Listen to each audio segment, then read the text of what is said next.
안녕하세요. SJ입니다. 지난번 시간에는 투자 권유 대행인에 대해서 공부하는 시간이 있었는데, 이번에는 퇴직연금 모집인에 대한 얘기를 하려고 합니다. 이게 제가 지금 하고 있는 비즈니스인데요. 회사에서.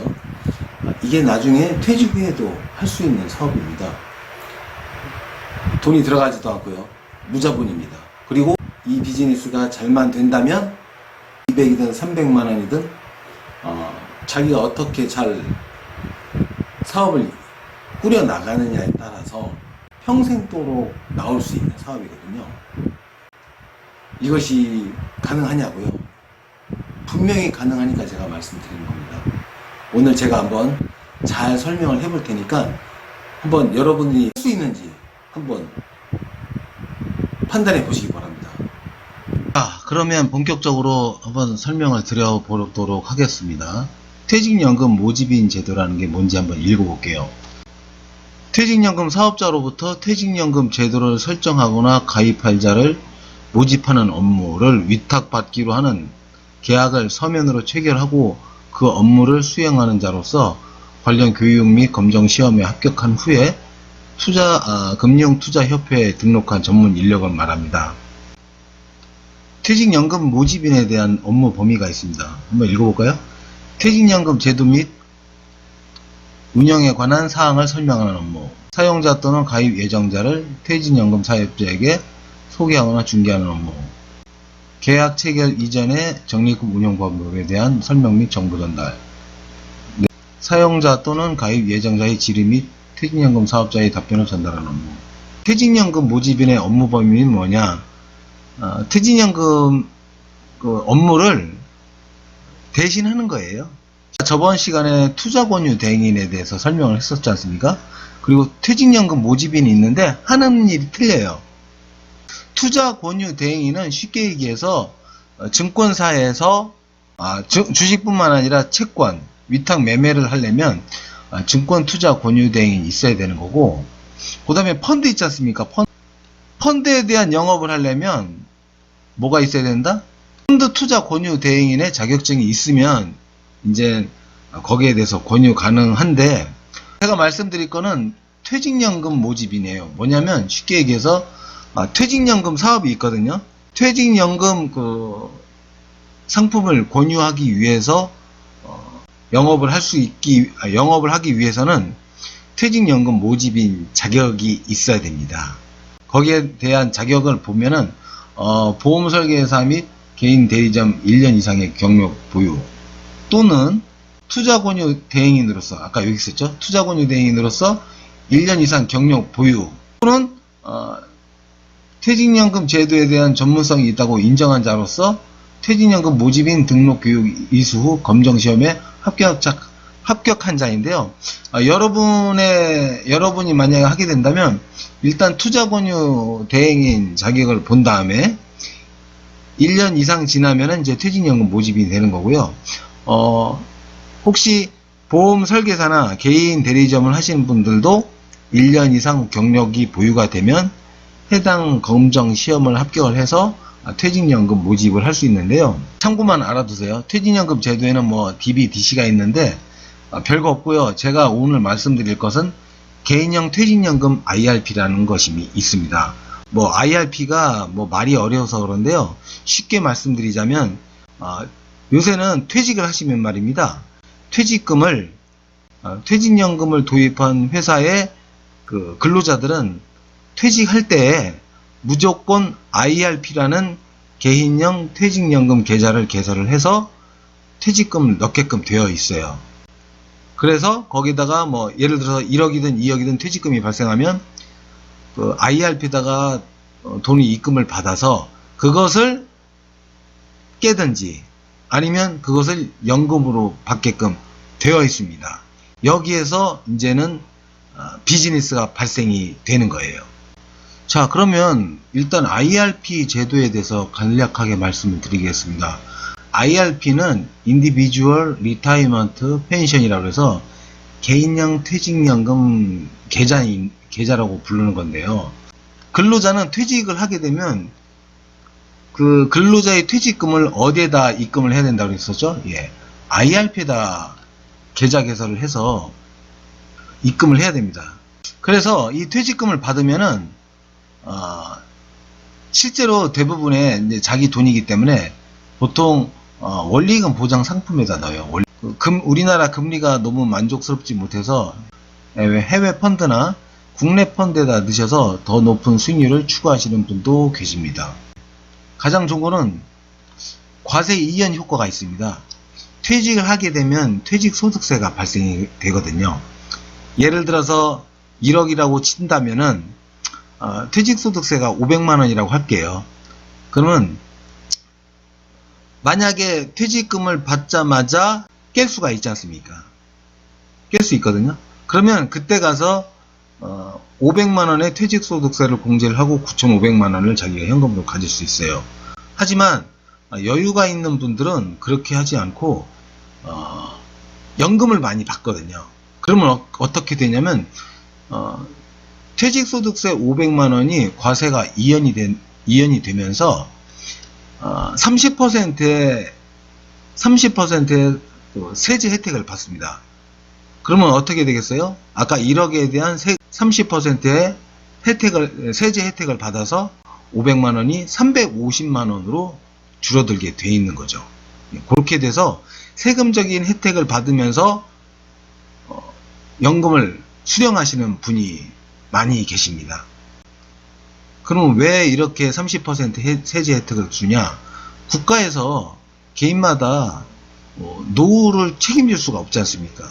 그러다 보니까 IRP를 예를 들어서 1억을 받게 되면 그거를 바로 깨서 쓰지 말고 연금을 받아서 각자 노후 준비를 하라는 얘기예요. 그렇게 되면 어떻게 한다? 세금을 30% 깎아주겠다. 이런 취지거든요. 이해하셨죠? 그래서 이 수수료가 있습니다. 금융회사별로 IRP에 대해서.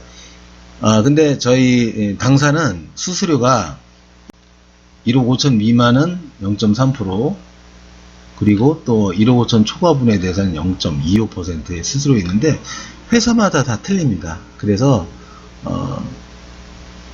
수수료를 좀 잘 보셔야 돼요. 왜냐면 연금을 수령하게 되면 최하 10년 이상을 수령을 해야 되는데 1, 2년 수수료 낮은 거 가지고는 별로 차이가 안 나겠지만 수수료가 꽤 차이가 나거든요. 회사마다. 그래서 수수료가 싼 회사를, 금융회사를 선택을 하셔야 됩니다. 그래서 당사는 상당히 경쟁력이 있는 수수료 체계를 가지고 있습니다.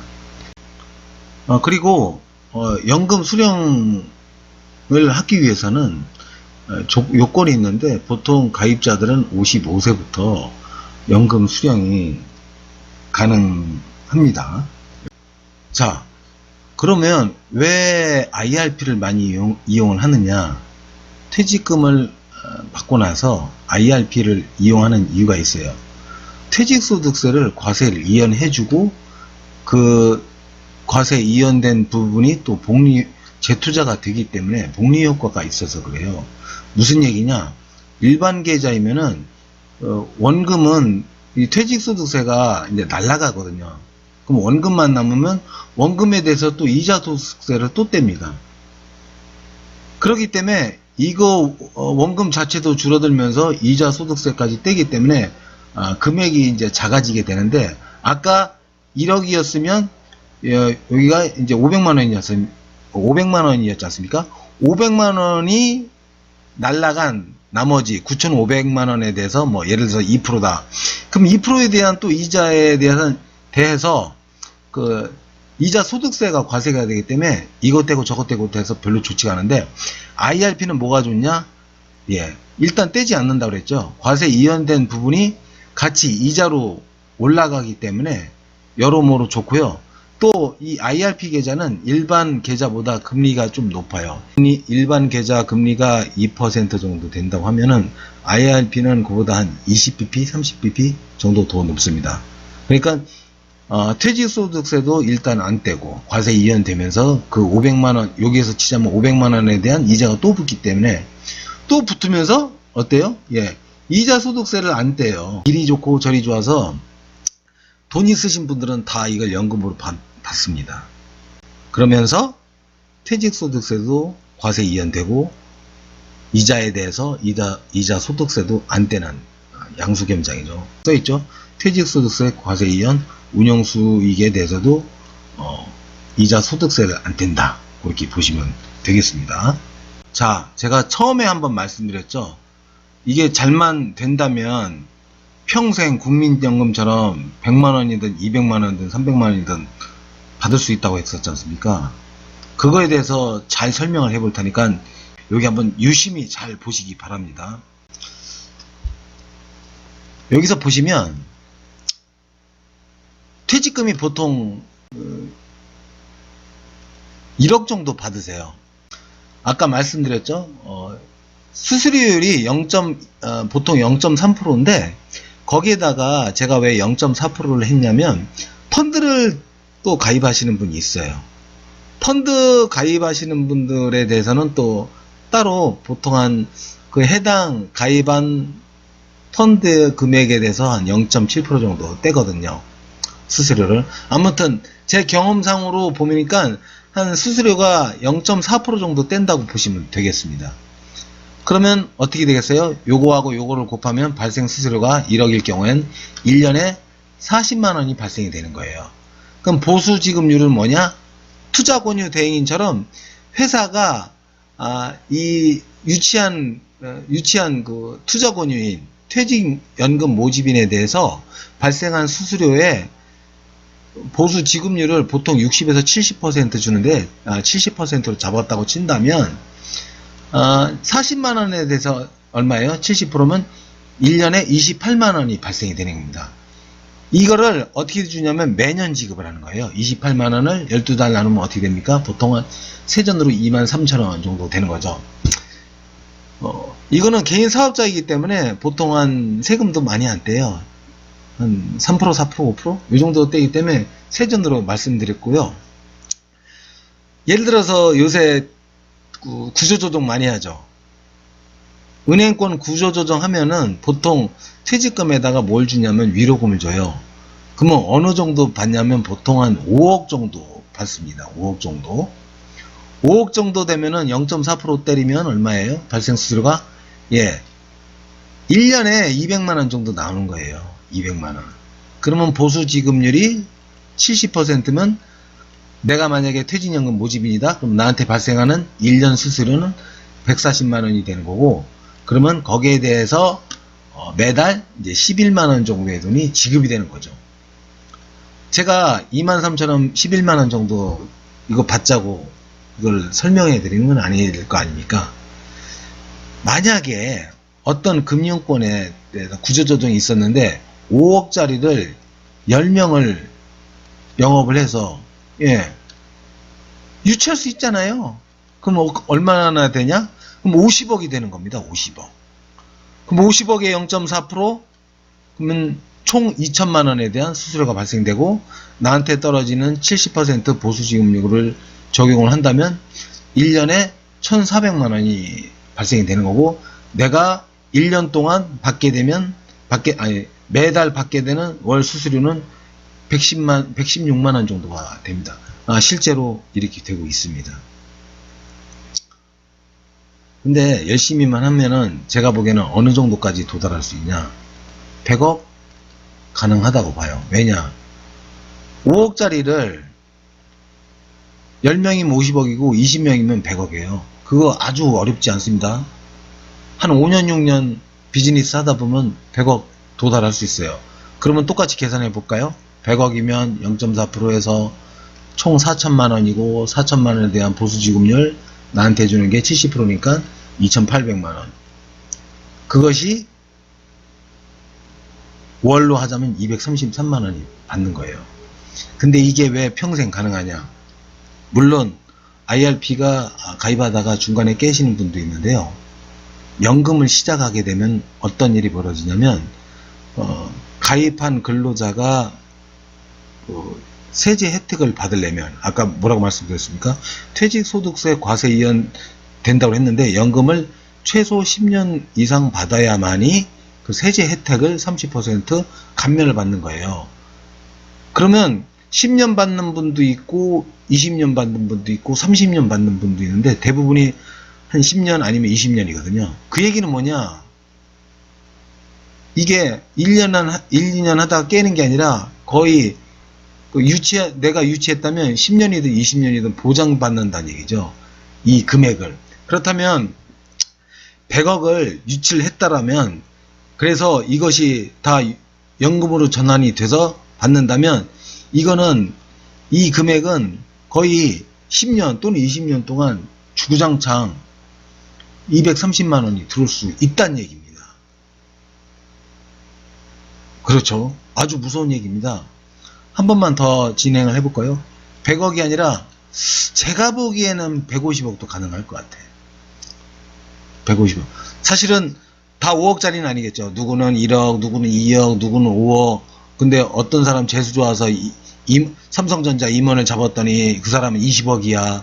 누구는 5천만 원이야. 제각각인데, 예, 200억이 좀 안 와닿나요? 150억은 유치할 수가 있습니다.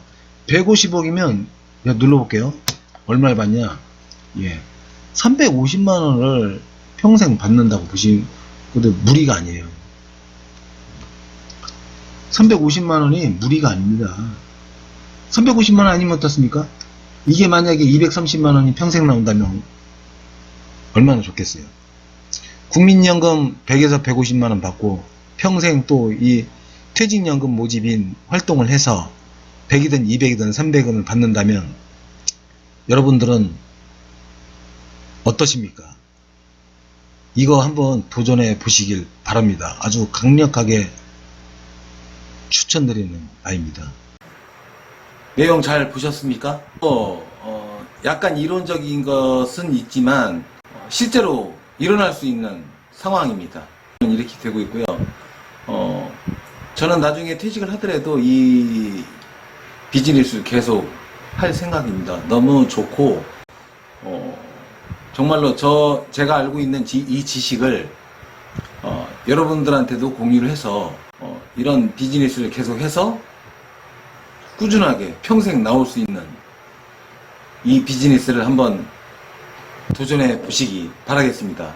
내용이 마음에 드셨다면 구독, 좋아요 부탁드리고요. 그리고 제가 여기 보면은 이메일 주소를 써서 드렸는데 문의사항은 이메일 주소로 문의해 주시면 감사하겠습니다. 다음에 또 좋은 내용으로 찾아뵙도록 하겠습니다. 감사합니다.